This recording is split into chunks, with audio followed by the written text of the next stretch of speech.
कैसे ज्ञात हुआ कि बैल की नाक में डाली डालते से वो शांत हो जाएगा? मुझे ज्ञात नहीं था भैया, वो अत्यंत आक्रामक हो रहा था, इसलिए मैं उसे अचेत करना चाहता था, लक्ष्य से चूक गया। हे ऋषभ महाराज, हम आपसे लड़ना नहीं चाहते, हम बस आपको हमारी गाड़ी में बांधना चाहते हैं ताकि हम अपनी माता को सुखपूर्वक फाल्गु नदी तक ले जा सके, उनके कोमल पग को कंकर और कांटों से बचा सके।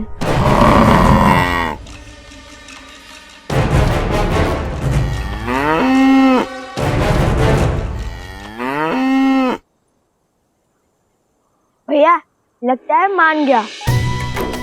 अब एक कार्य करता है, जैसे माता आश्रम में सारी गायों के सींग पर मोली धागा बांधती है, हम भी इसके सींगों पर मोली धागा बांध देते हैं। उचित है।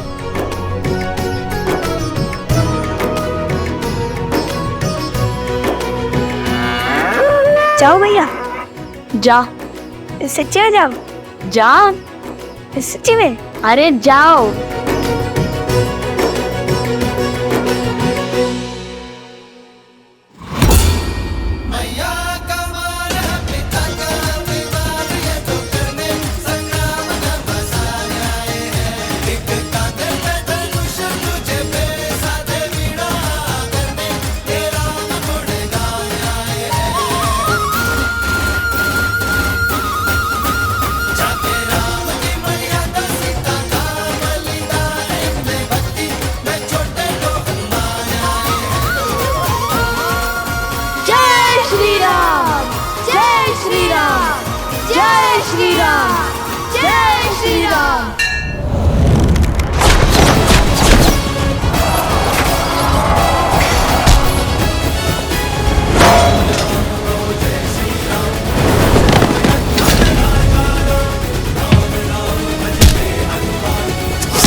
ओम विदात्मनि विद्याहे हिरण्यगर्भाय धीमहि तत्रो ब्रह्मा प्रचोदयात्।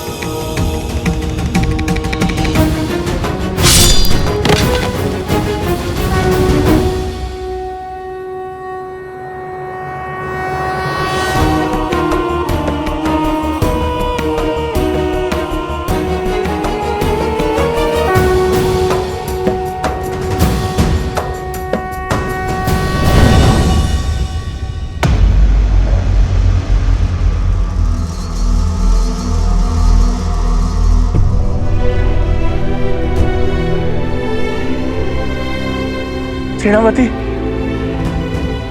आंखें खोल बहन।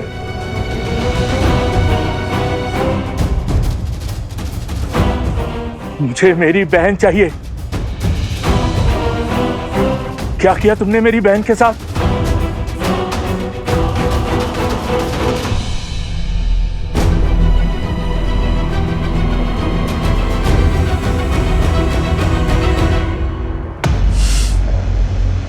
बालकों को नहीं मार पाया वृषभासुर। भैया अब हमारी बैलगाड़ी सज्ज है, अब माता को कोई कष्ट नहीं होगा।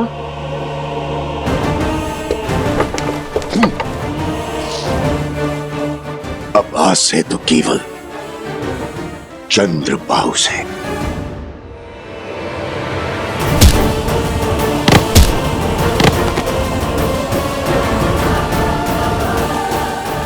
आज पिताश्री को मुझ पर कितना गर्व होगा। मैं शीघ्र ही राम की मृत्यु का शुभ समाचार दूंगा।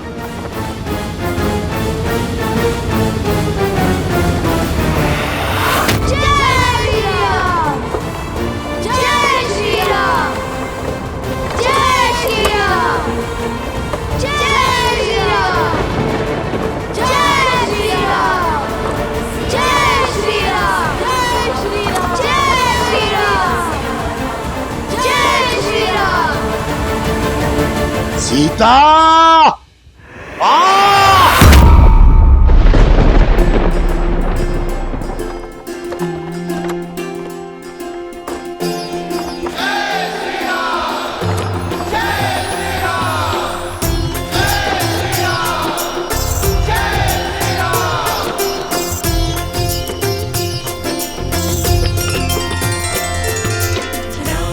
अयोध्या की ध्वजा है। लगता है ऋषियों का कोई समूह उस पावन धरा में प्रवेश करने वाला है। आप कभी गई है वहां? बहुत सुना है धर्म की इस नगरी के बारे में।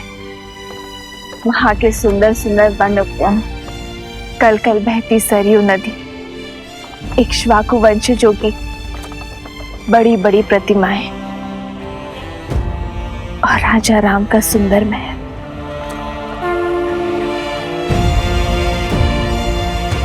सच अद्भुत है श्री राम और उनकी नगरी। देखो, अयोध्या का ध्वज। संकेत समझ रहे जादूगर? शीघ्र ही गुरुदेव हमें अयोध्या में प्रवेश करने की आज्ञा देंगे।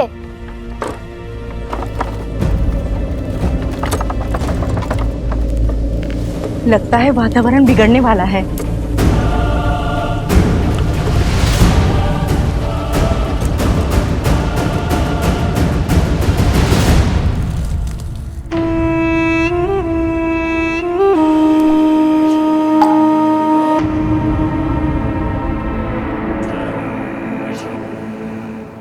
जागो, मैं तुम्हें अपना रूप, अपना स्वरूप, अपनी पहचान देता हूं।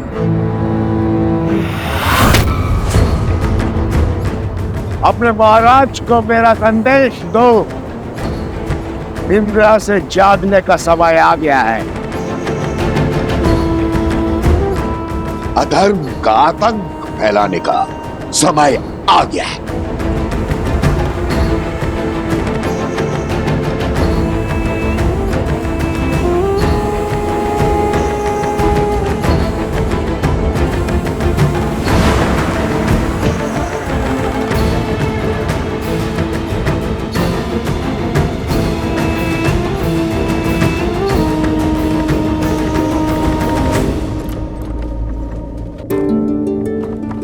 ध्यान से सुनो, शीघ्र ही हम गांव में प्रवेश करने वाले हैं। जब तक माता फाल्गु नदी में तप कर रही हैं, क्यों ना तब तक हम थोड़ा भ्रमण कर ले, सुंदर सुंदर घर, उपवन, मंदिर आदि देख ले, लड्डू पेड़े खा ले।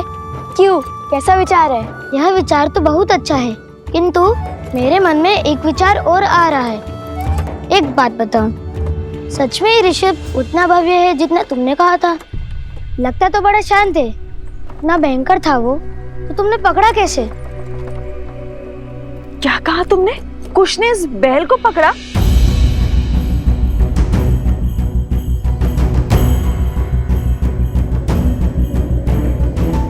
सुना आपने गुरु माँ, कुश ने उस अनियंत्रित वृषभ को अपने नियंत्रण में लिया।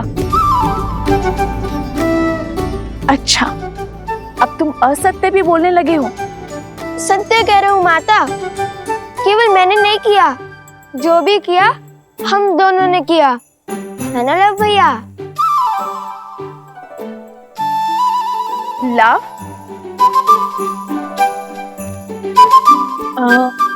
क्या हुआ माता? बुक बंद नहीं रख सकते थे? क्षमा कर दीजिए भैया, वो मित्र पूछ रहे थे तो मैंने बता दिया।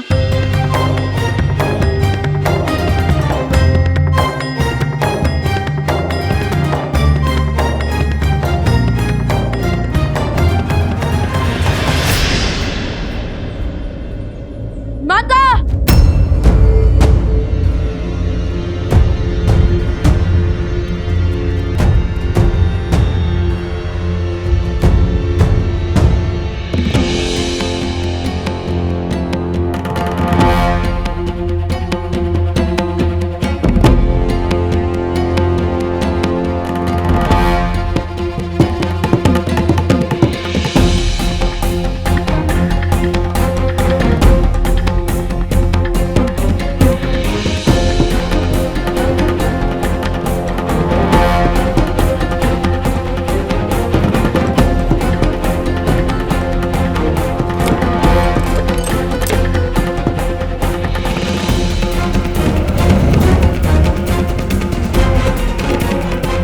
यहाँ तो ना घर बचा, ना मंदिर, ना लड्डू। लगता है घोर विपदा आ पड़ी है इस गांव पर।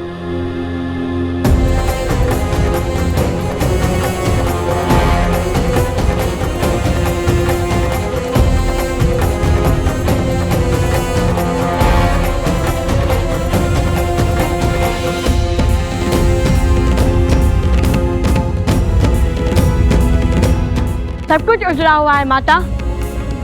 परंतु वो देखो उत्तर की ओर, वहाँ अभी भी एक वृक्ष है, घना वट वृक्ष।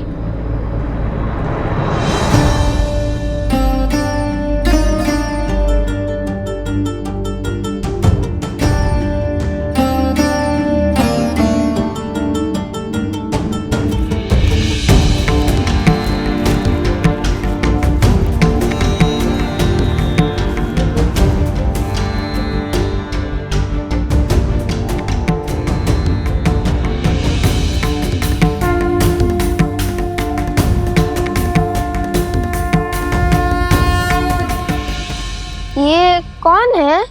हमारे रक्षक हैं ये ना होते तो उस दुष्ट ने सारी सृष्टि को दूषित कर दिया होता।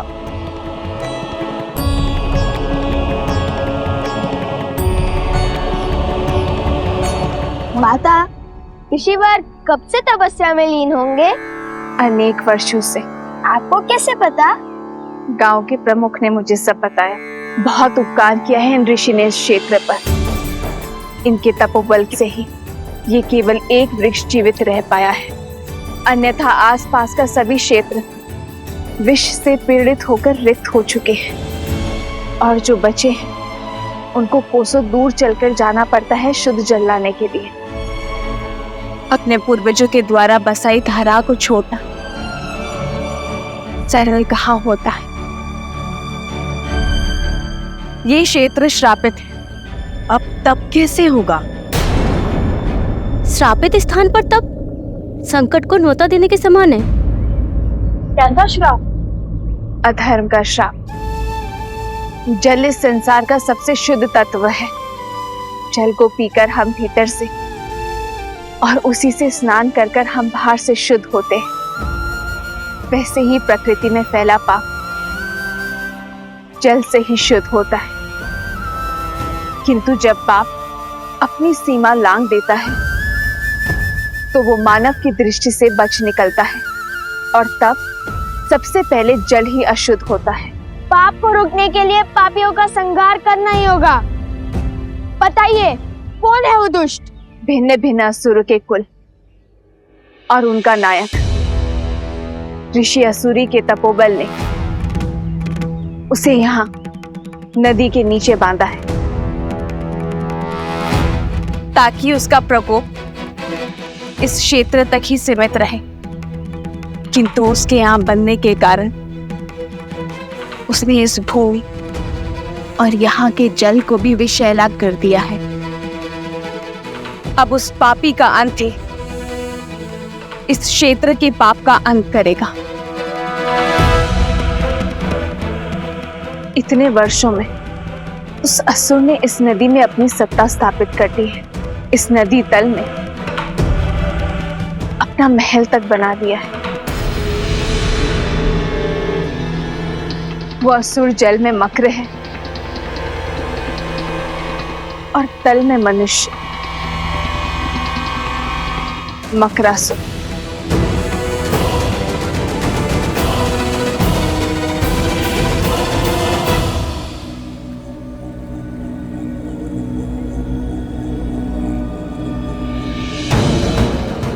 आओ मकरासुर, आओ, तुम्हारी ही प्रतीक्षा थी।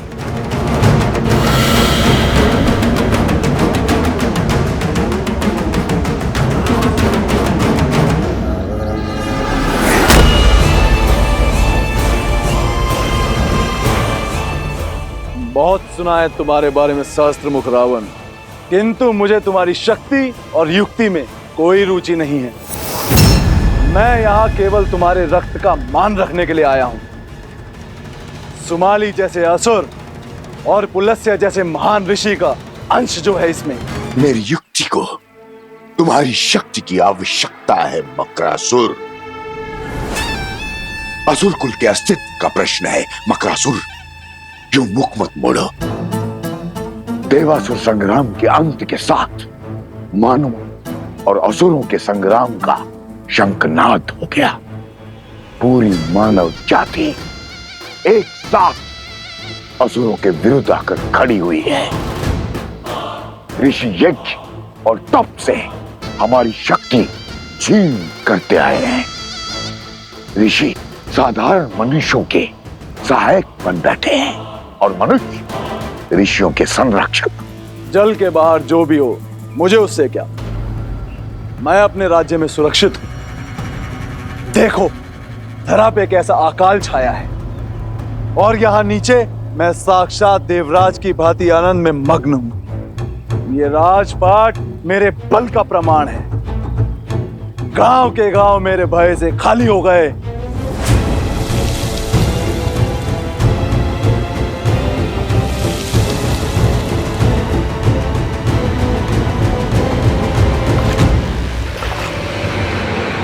क्या हुआ मकरासुर? इतनी शीघ्रता क्या है? कोई है जिसके तप के बल से तुम फल्गु नदी की सीमा से बंधे हुए हो, जिसके कारण तुम क्षण भर से अधिक जल के बाहर नहीं रह सकते हो। ऋषि कुन का शिष्य ऋषि असुरी परसों से तप कर रहा है, किंतु मुझे क्षति नहीं पहुंचा पाया। कुछ नहीं है उसके वश में। अगले 100 वर्षों में उसी पेड़ के नीचे उसका शरीर कीटों का भोजन बनेगा। फिर मैं स्वतंत्र होकर इस नदी के पार जा पाऊंगा और पलक झपकते ही मेरे 100 वर्ष बीत जाएंगे। यदि शत्रु एक से अधिक हुए तो, और 100 वर्ष यदि अनंत काल में परिवर्तित हो गए तो। किसकी बात कर रहे हो? कौन है वो? वही जिसने धर्म की स्थापना का बीड़ा उठाया है। कौशल नरेश श्री राम।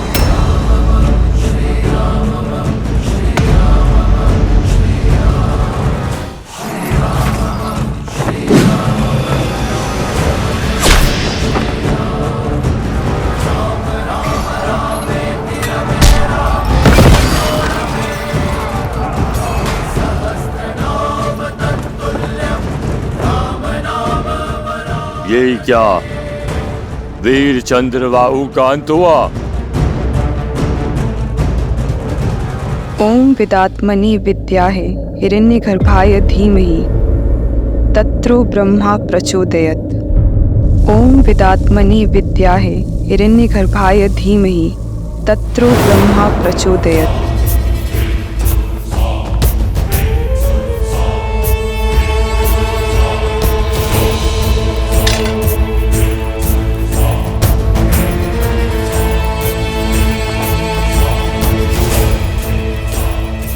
तुम्हें क्या लगता है राम, तुम इतनी सरलता से मुझे मार पाओगे?